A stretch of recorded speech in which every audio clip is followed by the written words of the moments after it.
ఎవరైనా ఇవ్వచ్చు. దాంట్లో వివరాలు రాసినాయి కదా. ఇప్పుడు తల్లుంటే కొడుకు ఇవ్వచ్చు, లేకపోతే పక్కింటోళ్ళు కూడా తెచ్చివచ్చు. మీలాకటి వాలంటీర్స్ కూడా గ్రామంలో ఇల్లు తిరిగి రాసుకొచ్చి ఇచ్చినా కూడా తీసుకుంటాం.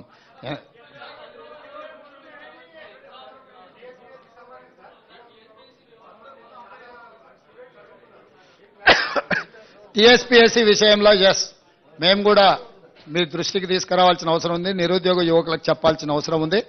పరీక్షలు నిర్వహించడం కానీ, పరీక్షా ఫలితాలను ప్రకటించడం కానీ, ఉద్యోగ నియామక పత్రాలు ఇవ్వాలంటే తెలంగాణ పబ్లిక్ సర్వీస్ కమిషన్కు చైర్మన్ ఉండాలి.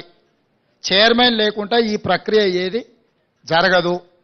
ఇది న్యాయపరంగా చెల్లదు, అక్కడ ఉన్న చట్టం కూడా అనుమతించదు. ఇప్పుడు ఉన్న చైర్మన్ గారు మిగతా సభ్యులు రాజీనామా పత్రాలు సమర్పించారు. గతంలో గవర్నర్ గారికి వచ్చిన ఫిర్యాదుల మేరకు వారు కొన్ని నిర్ణయాలు తీసుకోవడానికి రాష్ట్రపతి అనుమతి అడగడము, రకరకాల వివిధ స్థాయిలలో అవి పెండింగ్లో ఉన్నాయి. వాటిని ఒక్కసారి పరిశీలించిన తర్వాత న్యాయ నిపుణుల సలహా తీసుకొని వీళ్ళని ఆమోదిస్తామన్నారు. కొత్తగా చైర్మన్ సభ్యులను నియమించుకొని పారదర్శకంగా నిర్దిష్టంగా నియామకాలు జరుగుతాయి. ఎవరు ఏ గందరగోళ పడాల్సిన అవసరం లేదు, ఏ విద్యార్థులు ఆందోళన చెందాల్సిన అవసరం లేదు. ఇవాళ ప్రశ్నాపత్రాలు పల్లి బఠానీలలాక జిరాక్స్ సెంటర్లో అమ్మకాలు జరిగినప్పుడున్న చైర్మన్లు మెంబర్ల మీద నిరుద్యోగ యువకులకు విశ్వాసం లేకపోవడం, నిర్వహించిన పరీక్షలు అన్నిటిని కూడా రద్దు చేయడం, రకరకాల గందరగోళ పరిస్థితుల్లో ఈరోజు విద్యార్థులు నిరుద్యోగ యువకులు ఉన్నారు. కాబట్టి వాళ్ళు ఆల్రెడీ గవర్నర్ గారికి రాజీనామాలు సమర్పించారు.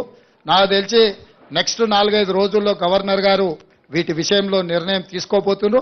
వారు నిర్ణయం తీసుకున్న ఎంబడే వేగంగా కొత్త బోర్డును నియామకాలు చేపడతాము. చేపట్టిన ఎంబడే పోటీ పరీక్షలు నిర్వహిస్తాము.